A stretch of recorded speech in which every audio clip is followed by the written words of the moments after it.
사도행전 3장입니다. 190페이지. 사도행전 3장 1절에서 10절까지입니다.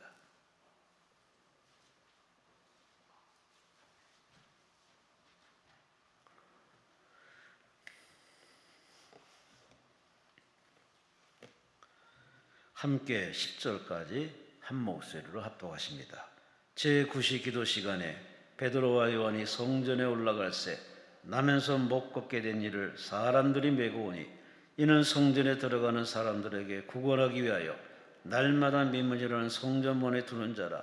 그가 베드로와 요한이 성전에 들어가려 함을 보고 구걸하거늘 베드로와 요한과 더불어 주목하이르되 우리를 보라 하니 그가 그들에게서 무엇을 얻을까 하여 바라보거늘 베드로가 이르되 은과 금은 내게 없거니와 내게 있는 이것을 내게 주노니 나사렛 예수 그리스도의 이름으로 일어나 걸으라 하고 오른손을 잡아 일으키니 발과 발목이 곧 힘을 얻고 뛰어서서 걸으며 그들과 함께 성전으로 들어가면서 걷기도 하고 뛰기도 하며 하나님을 찬송하니 모든 백성이 그 걷는 것과 하나님을 찬송을 보고 그가 본래 성전 민문에 앉아 구걸하던 사람인 줄 그에게 일어난 일로 인하여 심히 놀랍게 여기며 놀라니라. 아멘. 우리 셋이 오신 성도들을 위해서 우리 강사님을 소개합니다. 김관선 목사님, 서초구 명달로에 위치한 산정회교회 김광선 목사님, 김관선 목사님. 오늘 3시에는 기도 시간에 라는 제목으로 말씀 주십니다. 목사님 나오십니다. 하나님께 감사와 영광을 돌리시기 바랍니다. 예, 할렐루야. 자, 오늘 3시 시간에 하나님의 은혜가 충만하기를 바랍니다. 월요일날 새벽에 제가 새벽 기도를 꼭 빠뜨리지 않고 인도를 하는데 오늘 새벽에도 변함없이 그 새벽 기도를 인도했습니다. 제가 1년 12달 하루도 빠뜨리지 않고 새벽 기도는 담임 목사인 제가 한다 그렇게 지키고 있는데 오늘 아침 새벽 기도 마치고 그리고서 좀 컨디션이 안 좋아가지고 우리 친구 목사한테 전화를 했어요. 오늘 여기 가야 되는데 컨디션이 별로 안 좋다 그랬더니 아침에 제가 성모병원에 가서 긴급하게 이렇게 조치를 받고 있는데 우리 다음 주일날 이 시간에 설교하실 목사님이 차를 가지고 왔습니다. 그래서 오늘 다음 주 월요일날 강사가 오늘은 제 기사 역할을 했습니다. 훌륭한 분이죠. 저를 위해서 기사까지 해주고 이름만 치면 인터넷에 아주 잘 나와 있는 분이에요. 호용환 목사님은 우유 배달로 유명합니다. 자기가 배달하지는 않는데 남의 돈 갖고 배달을 많이 하고 있습니다. 그래서 정말 그 옥수동의 성자라고 그렇게 소문이 날 정도로 좋은 목사님이 오늘 저를 차를 태우고 와서 아직도 저를 데려가려고 기사로 대기하고 있습니다 지금. 근데 여러분 아침마다 기도하는 시간을 갖는 게 제게는 너무나도 귀하고 중요한 시간이에요. 아무리 힘들고 피곤해도 때로는 목회하다 보니까 새벽 1시나 2시 막 3시에 긴급하게 나가야 될 때가 있어요. 천국 가셨다는 소식이 들리거나 천국 갈 것 같다 그러면 저는 뭐 그 시간에도 갑니다. 가서 신방하고 들어오면 때로는 2시도 되고 3시도 되는데 그럼 바로 예배당에 들어와서 거기서 엎드려 있다가 새벽 기도를 꼭 제가 합니다. 제가 새벽 기도를 꼭 하는 시간은 그 시간마저 없으면 제가 살아갈 수 없기 때문에 그래요. 그래서 그 시간은 꼭 제가 지키고 살아갑니다. 제가 산정인께 와서 30년 사역하는 중에 정말 하루도 안 빠뜨리고 했어요. 근데 그 전에 제가 서울의 압구정동에서 사역을 3년 동안 한 교회가 있습니다. 그 교회에서 제가 사역할 때도 그 교회가 서울의 압구정동에 그 당시 3년 전에 굉장히 사실은 부자 교회였습니다. 압구정동에 그 30년도 넘은 때에 땅값만도 한 100억 했으니까 굉장히 좋은 예배당이었는데 교회가 얼마나 분쟁이 많았는지 몰라요. 그래서 다 나가고 또 들어오고 나가고 그러다가 제가 갔을 때 우리 교인이 26명이 남아 있었습니다. 350명이 들어갈 수 있는 예배당에 20명 정도가 모여서 예배를 드렸어요. 그러니까 새벽기도 별로 안 나오잖아요. 그 인원 중에 몇 명이 새벽기도 나오겠습니까? 제가 새벽기도를 그래도 하루도 안 빠뜨렸어요. 어떤 때는 저하고 제 아내가 앉아서 새벽기도를 드렸어요. 그 아내가 혼자 앉아 있어도 정상적인 순서대로 진행을 했어요. 왜냐하면 그러다가 누가 중간에 들어올 수 있기 때문에. 근데 그것 때문에 제가 지금도 우리 아들에게 굉장히 미안한 부분이 하나 있어요. 그때 우리 아이가 태어나서 이제 막 그 예배당에서 태어났으니까 이제 막 그 자라기 시작하는 때였어요. 아이를 혼자 두고 그 예배당 지하 단칸방에 우리 신혼집이 있었기 때문에 거기다가 아이를 혼자 눕혀놓고 그리고 엄마가 예배당에 나와야 돼요. 안 나오면 어떤 때는 교인 혼자만 나올 때가 있으니까 얼마나 민망하겠어요. 그분이 아이고 내가 안 왔으면 우리 목사님이 안 해도 될 텐데 뭐 이런 생각하지 않겠어요? 그래서 우리 집사람이 반드시 와서 앉아 있었는데 어떤 때는 갑자기 새벽에 설교하는데 울음소리가 들려요. 아기 울음소리가. 그래서 또 이제 그 당시에 우리가 할 수 있는 최선의 방법을 다 동원해 가지고 무선 전화기에 수화기를 딱 아이 옆에다 이렇게 놔둬 가지고 그리고 스피커폰을 강단 옆에 가까이에 두고 아이가 깨면 소리를 듣고 바로 조치하도록 그렇게 했었는데 아이가 어떤 날은 울면서 제가 살고 있는 집이 강단 바로 밑이었어요. 그리고 예배당까지 올라오는데 말하자면 3층이에요. 지하에서는. 근데 계단이 이런 계단이 아니라 이렇게 뺑글뺑글 도는 철계단이었습니다. 어떤 날 아이가 새벽에 그 계단을 기어서 강당까지 올라왔어요. 굉장히 충격은 그 굴러 떨어질 수 있는 계단인데 그걸 기어서 올라왔어요. 그래가지고 제 아내가 저 뒤에 앉아있다가 뭐 긴급하게 달려와서 아이 데리고 내려가고 그랬던 적도 있어요. 그것 때문에 지금도 굉장히 미안한 게 뭐냐면 한동안 어린아이 시절에 한동안 분리불안을 겪었어요. 병원에 가서 치료받을 정도로. 엄마랑 떨어지는 것에 대해서 정말 경기할 정도로 힘들어했습니다. 유치원에서 뭐 이렇게 2박 3일로 어디 가거나 그럴 때 매우 힘들어했어요. 엄마 떨어지고 싶지 않아서. 그 어린 시절에 상처가 남은 거예요. 분리불안에 대한 상처. 그래가지고 심리 치료를 받기도 하고 그랬고 엄마 아빠가 의사한테 불려가서 굉장히 많이 혼났습니다. 아이를 그렇게 두면 안 된다. 그게 지금도 저는 아이를 키우면서 이제는 뭐 다 장성한 어른이지만 생각하면 그때가 너무 미안했어요. 아이한테 너무 잘못했다. 어떻게 보면 누구나 다 처음 아빠가 되고 처음 엄마가 되고 그 다음에 뭐 그런 교육을 받지 못한 채 아빠가 되고 엄마가 되다 보니까 또 젊은 사역자 입장에서 아이보다도 교회가 더 중요하게 여겨지던 때였기 때문에 그렇게 했지만 너무너무 미안했습니다. 그만큼 아침 기도 시간을 철저하게 지켰어요. 그래서 이게 저는 지금도 딜레마예요.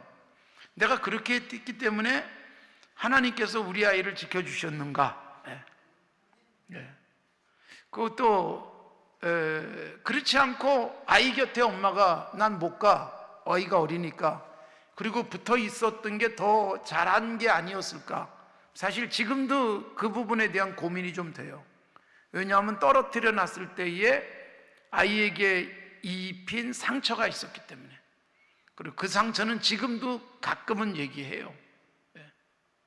그러니까 우리가 기도 시간을 지키려고 엄마 아빠가 애를 썼던 부분이 이렇게 어린아이에게는 굉장히 힘든 시간이었지만 그래도 그런 시간에 아이를 위해서 기도를 많이 하면서 살았고 또 지금까지 와서 그래도 자라고 또 잘 살고 있습니다. 감사하게도. 그러나 그 상처는 지워지기는 쉽지 않더라고요. 자, 여기서 제가 강조하는 건 뭐냐 하면 기도 시간을 정해놓고 그걸 지키기 위해서 애를 썼다는 것입니다. 지금까지 기도 시간은 반드시 지킵니다. 우리 새벽 기도가 5시였을 때가 있고, 그 다음에 5시하고 6시 반으로 2번 새벽 기도를 할 때가 있었고, 2번 나눠서 하다 보니까 5시가 점점 줄어들어서 2부 6시 반에는 막 130명, 150명 모이고, 그리고 1부 5시 새벽 기도는 점점 줄어들어서 20명, 10명, 어떤 데는 5명, 그래가지고 통합을 했어요. 그래서 6시에 요즘은 새벽 기도를 하고 있습니다만, 그 시간만큼은 절대로 놓치지 않고 지키고 있습니다. 새벽 4시에 들어오면 바로 예배당으로 들어가고, 2시에 들어가도 집에 갔다가는 혹시라도 놓칠 수 있기 때문에 예배당에 가서 강단에서 때로는 벌렁 누워서 쉴 때도 있어요. 그러나 그 시간만큼은 반드시 지킵니다. 그 시간을 지키는 것이 얼마나 피곤하고 또 육체적으로는 어떻게 보면 손해가 될 수 있을 것 같기도 해요. 그러나 그 시간을 지키는 게 목사인 저를 지키는 최고의 힘이었습니다. 그 시간 때문에 제가 목회하고 있고, 그 시간 때문에 어떤 어려움도 견뎌낼 수 있고, 그 시간에 주님이 나를 위로하시고 만져주시고 격려해주는 은혜를 누리는 시간이에요.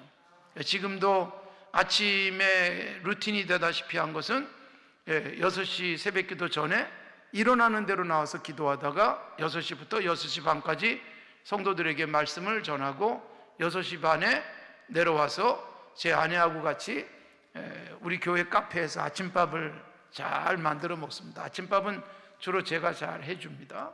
간단하기 때문에. 그래서 커피도 맛있게 라떼를 만들어주고, 그리고 빵도 잘 구워주고, 과일도 깎아주고, 아침을 잘 먹어요. 그러고 난 다음에 아내랑 동네 한 바퀴 1시간 동안 산책을 하는데, 산책을 하는 이유는 제 아내를 위해서 같이 하는 거예요. 그래야 아내가 운동을 하기 때문에. 그리고 들어와서 제가 다시 또 남은 제 운동을 하고 일과를 시작을 해요. 여러분, 아침 시간을 제가 쓰는 시간에 변할 수 없는 시간만큼은 기도 시간이에요.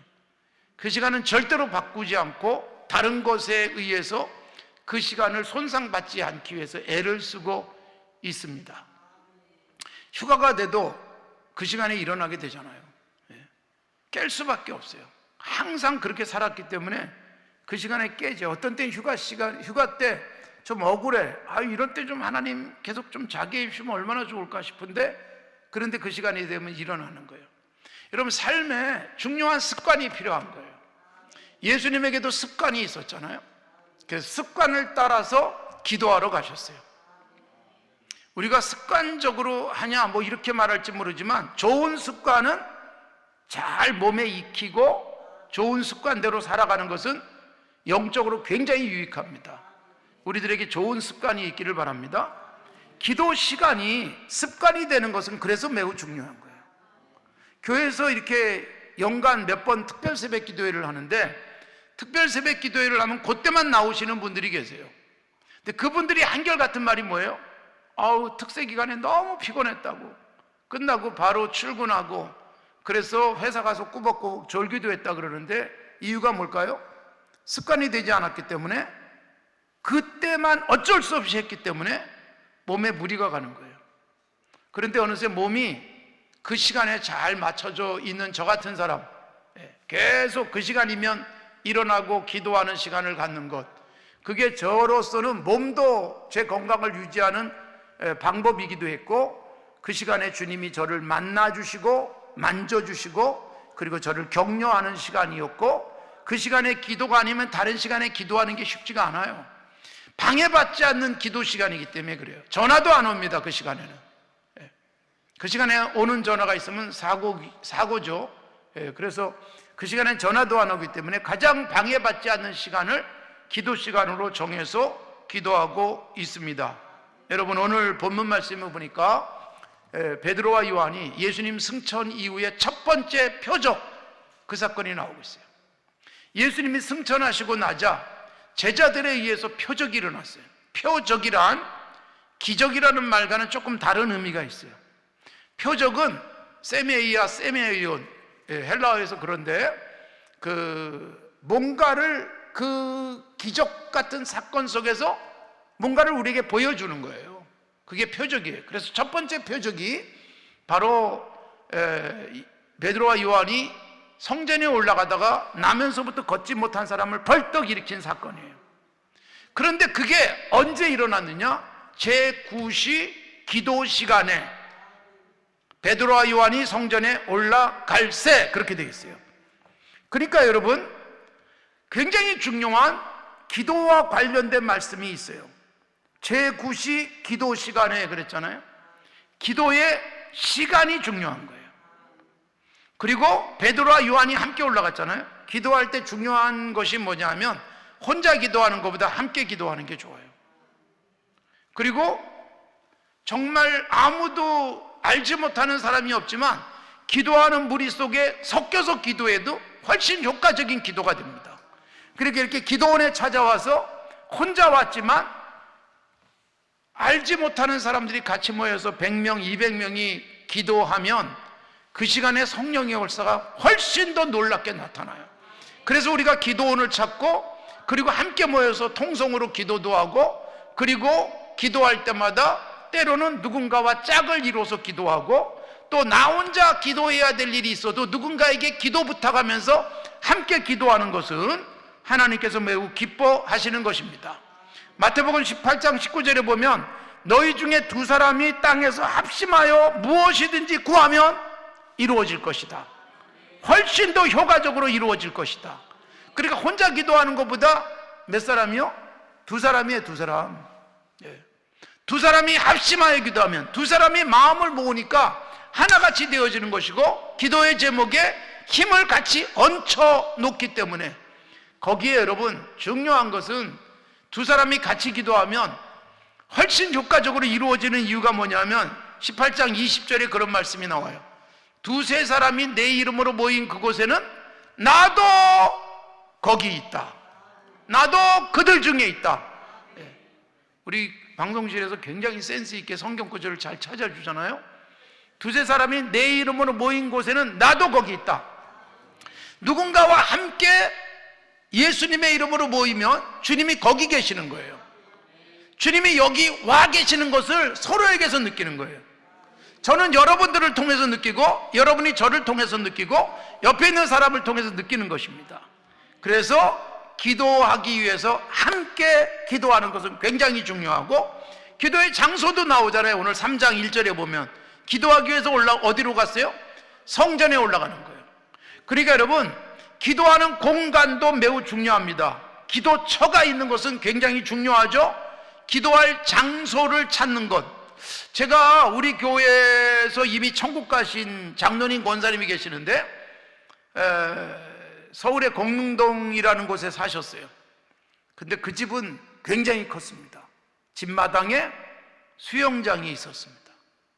사실 마당에 수영장이 있다는 것은 돈이 많다는 뜻입니다. 수영장에 물만 채우려도 얼마나 돈이 들어갈지. 수영장이 있는 그 집, 그러니까 집은 말할 것도 없이 좋았는데, 그러나 여러분, 저는 그 집에 갈 때마다 감동받은 게 뭔지 아세요? 와, 수영장이 있네? 전혀 감동받지 않습니다. 수영장을 제가 좋아할 리가 없고. 근데 여러분, 그 집에 권사님이 자랑스럽게 보여주는 공간이 하나 있어요. 기도실입니다. 집안에 기도실이 있어요. 정말 기도하기 좋은 환경을 만들어 놓고 거기서 때마다 기도하세요. 그 권사님이 그렇게 기도하시면서 저를 위해서 얼마나 기도해 주셨는지 몰라요. 그렇게 기도하신 권사님의 후손들이 너무너무 잘 됐어요. 평양에서부터 내려오신 권사님, 평양에서도 부자였는데 다 버리고 내려왔는데도 여전히 부자로 사세요. 그 부자가 되어지는 비결이 무엇이었을까 생각해 보니까 끊임없는 권사님의 기도, 그리고 장로님이 부지런하게 일합니다. 새벽 4시면 일어나서 권사님은 기도하고 장로님은 일하셨어요. 그렇게 사신 자녀들이 잘 됐습니다. 그 권사님, 장로님의 딸 권사님이 지금 교회를 잘 섬기고 있고, 그 권사님의 사위 장로님이 교회를 정말 헌신적으로 섬기다가 그러다가 장로에서 은퇴를 하려고 지금 준비하고 있습니다. 서울 성모병원의 그 교수님으로 평생을 사셨던 분인데 정말 훌륭하게 섬겼고 후손들이 그렇게 섬기고 있어요. 그러니까 기도할 수 있는 공간을 갖고 있다는 것은 굉장히 중요한 거예요. 기도하는 장소를 찾기 위해서 사도행전에서 바울과 그리고 실라가 빌립보에 가서 공간을 찾습니다. 빌립보라고 하는 곳에 2차 전도여행 때 바울과 실라가 같이 가요.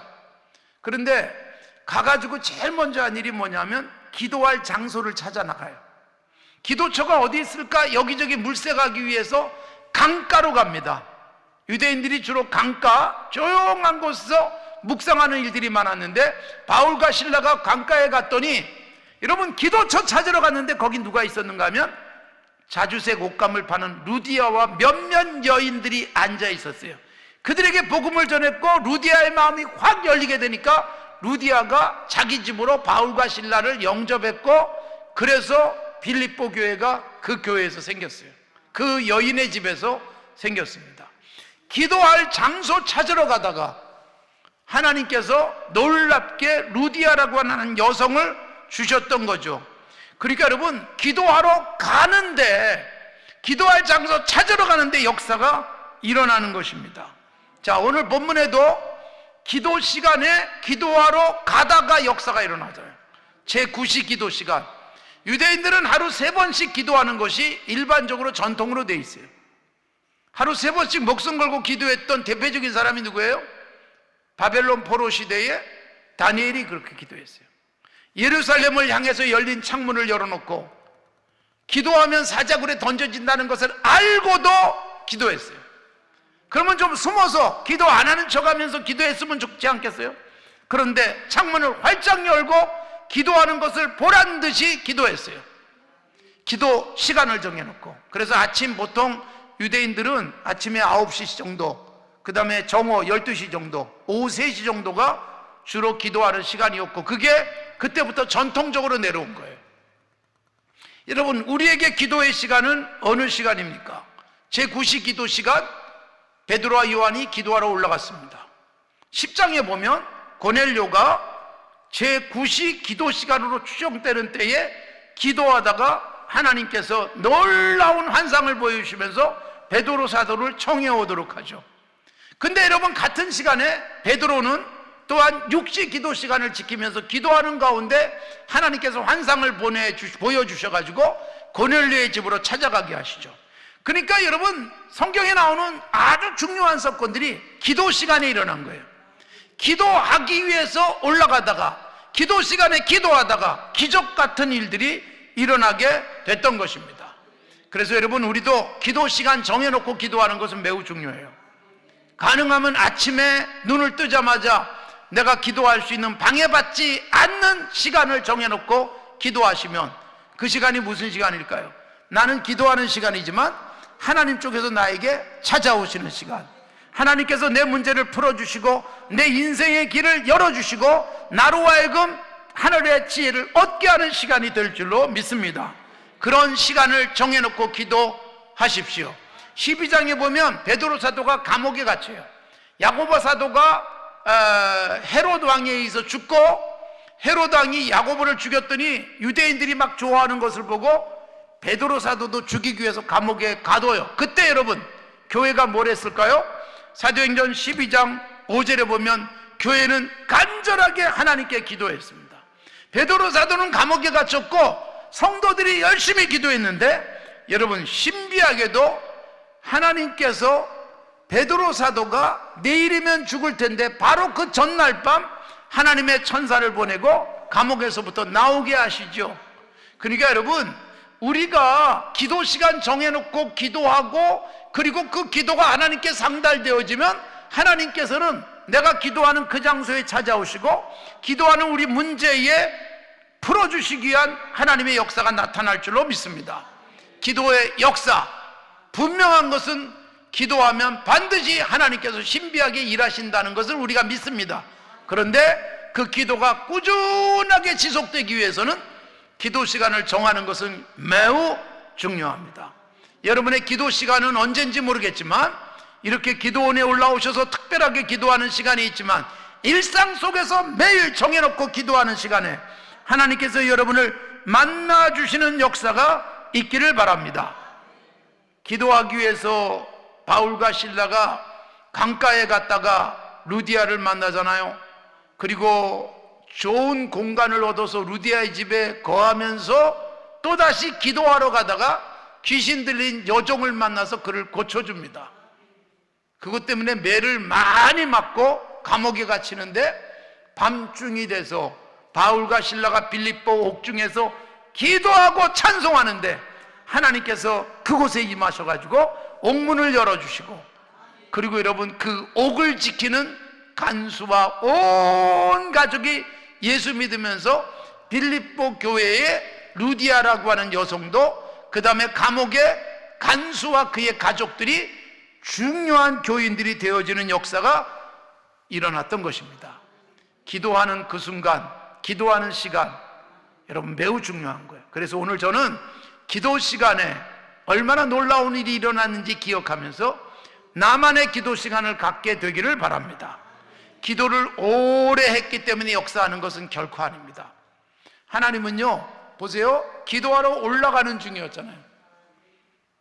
베드로와 요한이 기도하고 내려오는데 기도를 열심히 했기 때문에 기적을 만들어 주신 게 아니란 말이에요. 기도하기 위해서 가는데 놀라운 일이 일어나잖아요.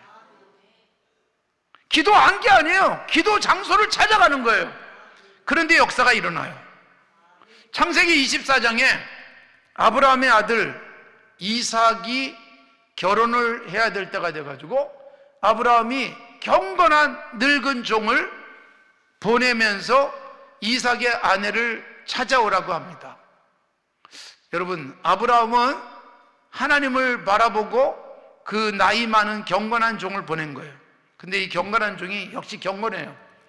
그가 여러분 이 라반의 동네에 가가지고 우물가에 앉았습니다. 그리고 앉아가지고 기도를 합니다. 우리 주인의 아들의 아내가 될 사람을 하나님께서 보내주세요. 그러면서 굉장히 구체적으로 기도하잖아요. 내가 목이 마르다 그러면서 물을 달라 그러면 내게 물을 줄 뿐만 아니라 나의 짐승떼에게도 물을 주는 여인이 있다면 하나님이 짝지으신 여인인 줄로 알겠습니다.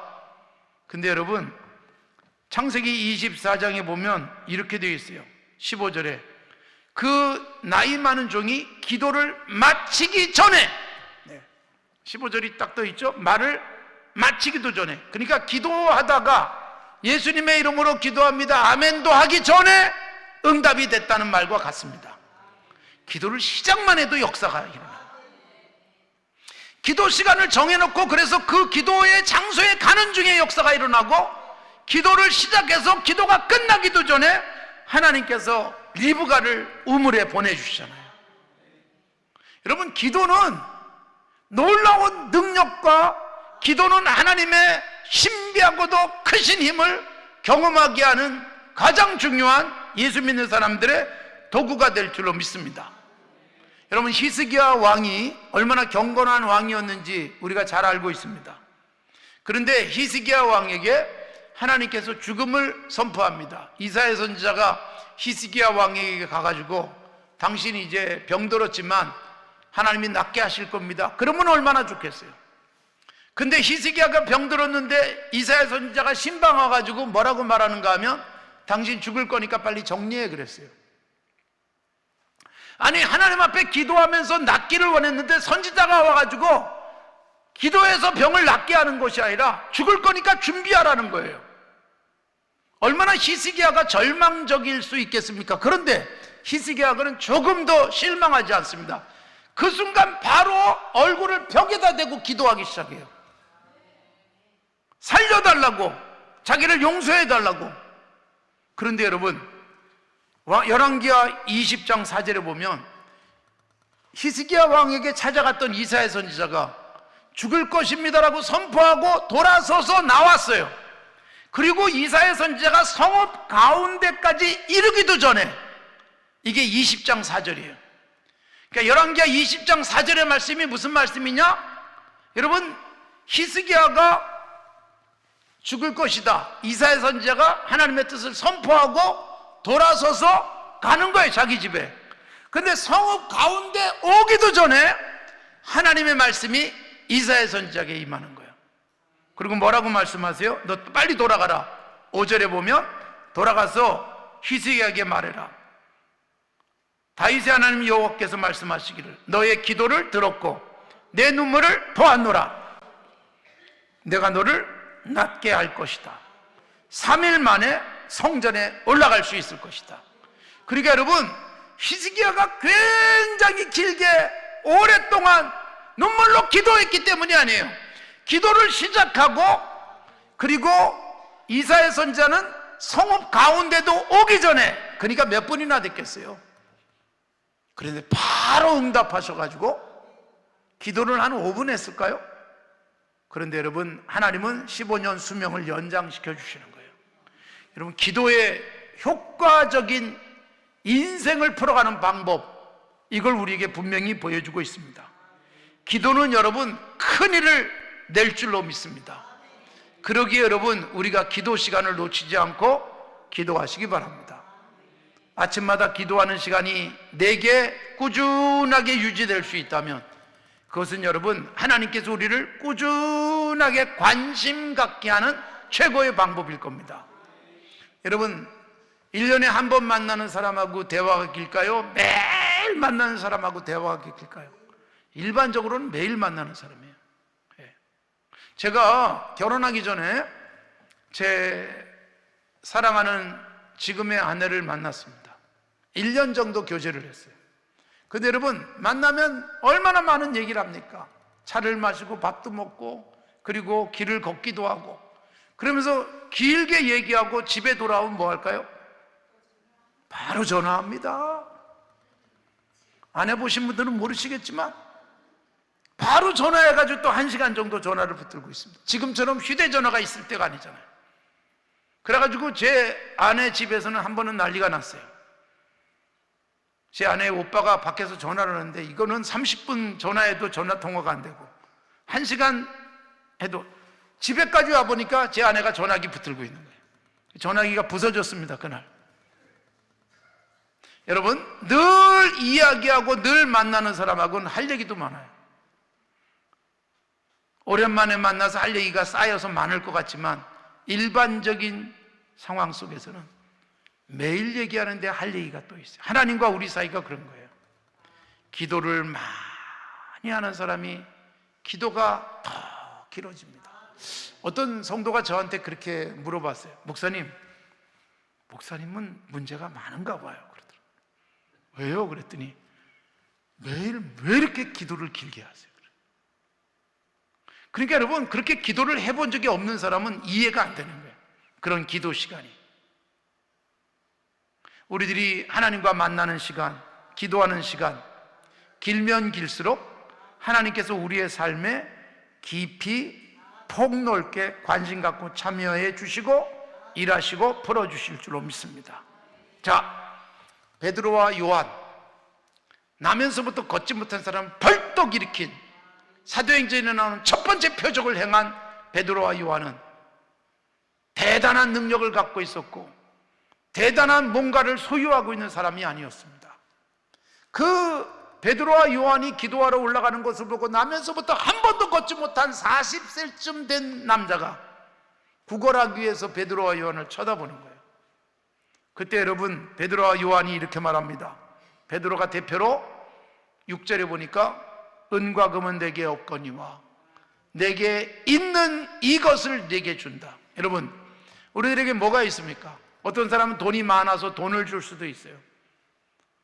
어떤 사람은 아는 게 많아서 그것으로 누군가에게 도와줄 수 있어요. 그러나 여러분, 한계가 있습니다. 사람이 알면 얼마나 알겠습니까? 사람이 가지면 얼마나 많이 갖겠습니까? 그리고 많이 가졌다고 해서 많이 주는 것도 아닙니다. 많이 갖고 있는 사람이 오히려 움켜쥐고 주지 않는 경우가 훨씬 많습니다. 그런데 여러분, 베드로가 요한과 함께 올라가면서 대표적으로 말한 게 뭐예요? 은과 금은 나에게 없다. 초대교회는 은과 금이 없었어요. 은과 금이 없지만 뭐가 있었다? 나사렛 예수 그리스도의 이름에 능력이 있었는 줄로 믿습니다. 그 예수 그리스도의 이름의 능력은 어디서 나올까요? 기도 시간에 기도를 습관적으로 해가는 사람들에게 예수 그리스도가 갖고 있는 능력이 나의 기도를 통해서 나타날 줄로 믿습니다. 주님의 능력은 한이 없어요. 하나님의 능력은 무한합니다. 하나님의 능력을 끄집어내서 쓸 수 있는 비결은 기도밖에 없습니다. 여러분, 은행에 돈이 많아도 비밀번호를 분명하게 써야만 돈을 찾을 수가 있어요. 하나님의 능력이 어마어마하지만 우리는 기도라는 비밀 방법, 이것을 통해서 하나님의 능력이 내 삶 속에 역사하게 하실 줄 믿습니다. 우리에게 기도를 통해서 하나님이 하시는 큰 일들을 맛볼 수 있길 바랍니다. 기도는 어렵지 않습니다. 문제는 뭘까요? 기도 시간을 지키는 게 쉽지가 않아요. 이것 때문에 치이고 저것 때문에 밀리고, 그래서 우리는 손해보지 않을 수 있는 최고의 기도의 방법은 가장 방해받지 않는 기도 시간을 정해놓고 그 시간에면 무릎을 꿇는 것입니다. 예수님께서 습관을 따라 기도하러 가셨다. 예수님은 새벽 한적한 시간에도 기도하러 가셨습니다. 예수님이 십자가를 앞에 두고 기도하셨는데 이것은 여러분 급한 일이 생겨가지고 어쩔 수 없어 기도하신 게 아니에요. 십자가라고 하는 중차대한 일 때문에 기도하러 간 것이 아니라 끊임없이 기도해 오신 예수님, 습관처럼 기도해 오신 예수님이 가장 중요한 문제를 앞두니까 역시 기도하러 가는 거예요. 기도가 잘 되는 거예요. 예수님의 제자들은 거기서 졸고 자고 있었지만 예수님은 그 순간 피땀 흘려서 기도하시면서 그 기도 끝에 예수님도 기도가 너무너무 힘들어서 피땀 흘릴 정도로 기도하셨고, 십자가를 져야 되는 일은 예수님으로서도 감당하기 너무 어렵기 때문에 아버지 앞에 기도하잖아요. 아버지 이거 안 하면 안 될까요? 그런데 기도가 깊어지면 내가 말하는 게 아니라 아버지께서 말씀하시기 시작해요. 그래서 기도는 우리가 하나님이 들으라고 하는 것 같지만 기도를 깊이 하다 보면 하나님의 말씀을 내가 듣기 시작해요. 내 기도를 들어주세요가 아니라 하나님의 말씀을 듣기 시작하면서 오 아버지의 원대로 되기를 원합니다. 그러고서 예수님이 기도를 마치시고 십자가를 감당하시는 거예요. 그러니까 보세요, 굉장히 힘든 일, 피하고 싶은 일이 있어요. 굉장히 감당하기 어려운 문제가 있어요. 그런데 그거 감당하기 어려울 때 이걸 어떡하지 걱정만 하면 걱정하다가 이미 문제가 생기기도 전에 쓰러져요. 그런데 문제가 있을 때 기도했더니 그 기도 끝에 그 문제를 감당할 힘이 생기잖아요. 제자들은 졸고 자는데 예수님이 일어나셔서 일어나라 함께 가자, 제자들 깨워서 데리고 가는데 예수님이 십자가를 향해서 가지만 기도하지 못하고 졸고 자던 제자들은 도망가 버리고 마는 거예요. 문제를 피해서 도망가 버리고 맙니다. 그러나 여러분, 기도한 사람은 문제를 피하는 게 아니에요. 사실 여러분, 우리가 오해하는 것 중에 하나가 하나님께 기도하면 문제가 일어나지 않도록 해주실까요? 여러분, 우리가 기도했더니 나는 평생 아무런 문제가 생기지 않았습니다. 기도했더니 나는 병에 걸리지도 않았습니다. 기도했더니 돈 문제 때문에 고민하지 않았습니다. 기도했더니 자녀 문제 때문에 고민하지 않았습니다 라고 말하는 사람은 아무도 없습니다. 기도했더니 문제가 있는데 문제 때문에 고민하고 문제 때문에 절망하고 문제 때문에 탄식하는 게 아니라 문제를 그대로 짊어지면서도 찬송이 가능해지는 거예요. 여러분, 분명히 가면 힘든데 찬송하면서 예수님이 가시는 거예요. 성경에 여러분, 예수님이 찬송하셨다는 게 딱 한 번밖에 안 나옵니다. 찬송하시며 감람산으로 가시는 거예요. 고난의 자리로 가는 거예요. 예수님이 찬송을 안 하셨겠냐마는 찬송했다는 공식적인 기록은 여러분 십자가를 앞에 놓고 십자가를 향해서 갈 때 찬송하면서 가셨는데 그게 뭐예요? 꾸준히 기도하시던 예수님, 새벽에 기도하시고 한밤중에 기도하시고 기도의 장소를 찾아서 아버지와 깊이 교제하시던 예수님은 가장 큰 문제를 앞에 두고 기도를 마치고 났더니 담대하게 부딪힐 수가 있었던 거예요. 그래서 기도한 사람은 문제를 회피하지 않습니다. 우리의 기도는 문제가 없기를 기도하지 않습니다. 사실은 누구를 위한 기도일까요? 문제가 없어지고 저 사람이 변하기를 기도하는 게 아닙니다. 우리는 굉장히 많은 경우에 오 하나님 저 사람이 변하게 하옵소서, 이 문제가 해결되게 하옵소서라는 기도를 하지만 여러분 정말 중요한 건 내가 바뀌는 거예요. 그 문제 때문에 잠을 못 이루던 내가, 그것 때문에 평안하게 밥 먹지도 못하던 내가 어느 날 평안해지고 그 문제를 향해서 용기 있게 나가서 갈 수 있는 것은 기도의 결과인 줄로 믿습니다. 사랑하는 성도 여러분, 우리의 기도가 꾸준하게 기도 시간 정해놓고 지속되어지는 복이 있기를 바랍니다. 우리 교회 이렇게 인터넷 치면 바로 나오는 한 장로님이 계세요. 이름을 치면 나오는데 이분이 정말 중요한 특징은 하루도 안 빠뜨리고 새벽 예배 나옵니다. 주일날이면 이분은 이제 은행장 뭐 이렇게 쭉 나가는 사람이다 보니까 주일이면 골프 칠 일이 얼마나 많겠습니까? 그런데 은행에서 무슨 과장하고 그리고 부장하고 또 이렇게 점점 올라갈 때도 골프 치러 주일날 나와라 그러면 저는 못 갑니다. 그 사람과 만나면, 그 사람과 교제하면, 그 사람과 친해지면 길이 잘 열릴 것 같은 사람 약해지잖아요. 거절해요.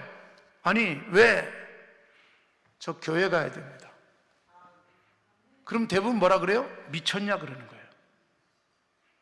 이게 얼마나 중요한 약속인데 남들은 이 약속 잡으려고 애를 쓰고 그 사람과 한번 골프 치게 해달라고 열심히 로비하는데 시간 잡아놓고 장소 잡아놓고 가자 그러는데 안 가는 유일한 사실은 그 업종에 있는 사람이에요.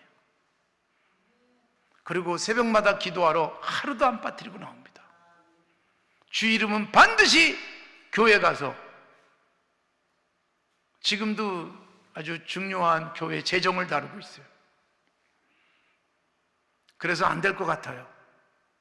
그래서 길이 안 열릴 것 같은데 여러분 놀랍게도 최종적으로 결제 올라가면 그렇게 골프 치러 안 나왔던 그 사람이 떠오르는 거예요. 중요한 결정권자에게. 심지어 예전엔 청와대였잖아요. 청와대에서도 그 사람 이름이 떠오르는 거예요. 여러분 하나님과 가깝고 하나님과 친한 거예요. 그 방법이 뭐예요? 기도하는 거예요. 주일이면 예배 드리는 거예요. 새벽마다 하루도 빠뜨리지 않고 기도하는 자리에 나오는 거예요. 아침에 이제 요즘처럼 늘 기사가 와서 기다릴 때가 있어요. 근데 요새 기사는 또 새벽 기도를 열심히 같이 나옵니다. 그래서 아침에 차를 대놓고 기도하고 내 기도 끝나면 같이 그 시간에 출근을 하는, 그러니까 일찍 출근을 하는 거죠. 하나님이 길을 열어주시는데요, 여기저기 로비하고 여기저기 줄댄 사람보다 훨씬 더 놀랍게 길이 열리고 돈 쓰지 않아도 길이 열리고. 왜 그래요? 기도하는 시간을 꾸준하게 갖고 기도한다는 것은 하나님이 내 최고의 배경이 되어주시는 거예요. 하나님이 누군가에게 이 사람을 생각나게 하시는 거예요. 이제 불을 가지고 사람을 이렇게 고르는데 그 사람이 눈에 뜨게 만드시는 거예요. 하나님이 하시는 일인 줄로 믿습니다. 그러니까 여러분 이 사람에게 잘 보이고 저 사람에게 줄을 대고 저 사람에게 기억에 남게 하기보다 하나님이 나를 생각하게 하시면 하나님이 책임져 주실 줄로 믿습니다. 여러분 하나님이 생각하시면 놀라운 역사가 일어납니다. 하나님이 생각하시면 불가능한 것들이 가능해집니다. 하나님이 생각하셨기 때문에 한나가 사무엘을 낳습니다. 하나님이 생각하셨기 때문에 그렇게 자식을 낳고 싶어도 낳지 못했던 라헬이 하나님이 라헬을 생각하신지라 그리고 요셉이 태어나는 거예요.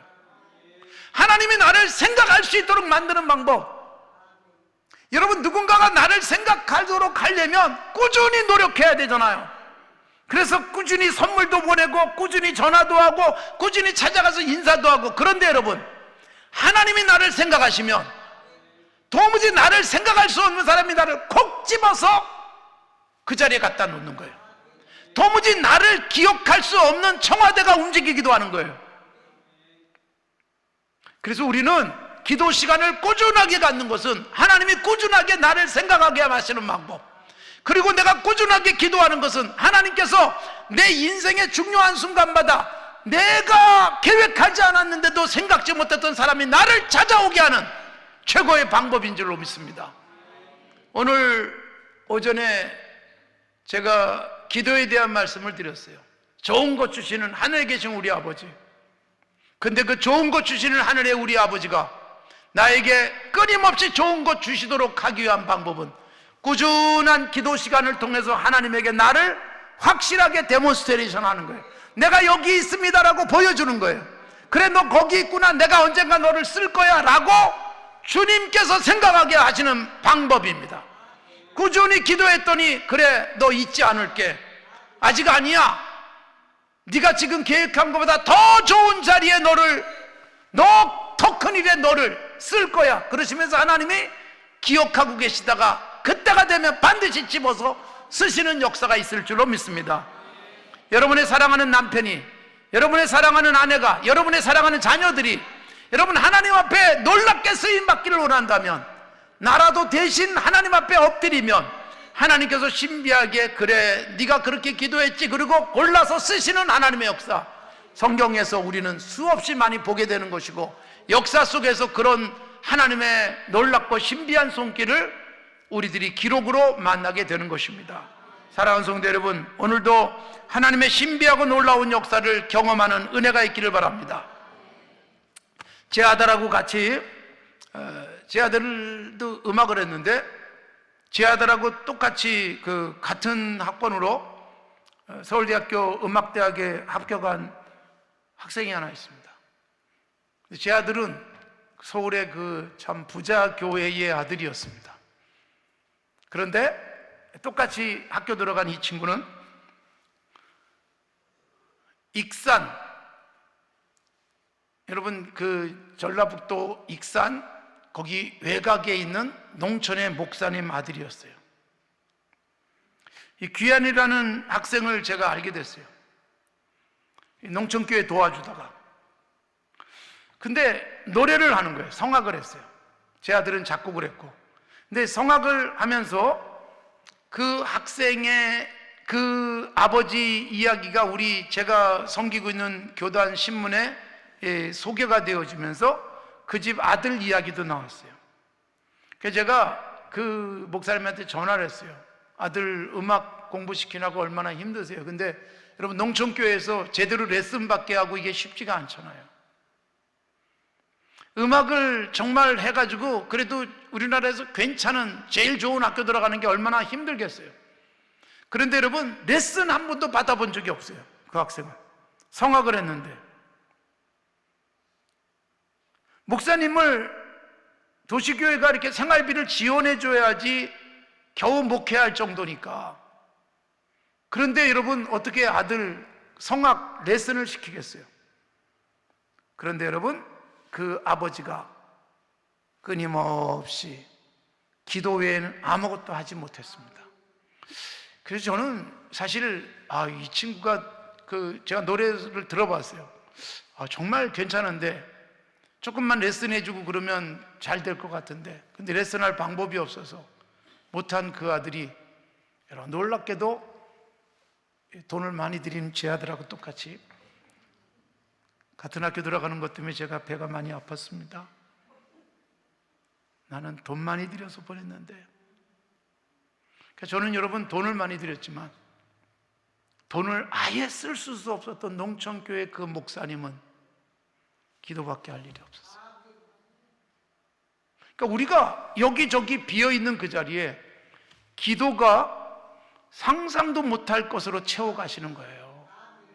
꾸준하게 새벽에 기도하던 그 목사님의 기도가, 그래서 이미 여러분 벌써 졸업한 지도 오래됐죠. 길이 환하게 열리는 거예요.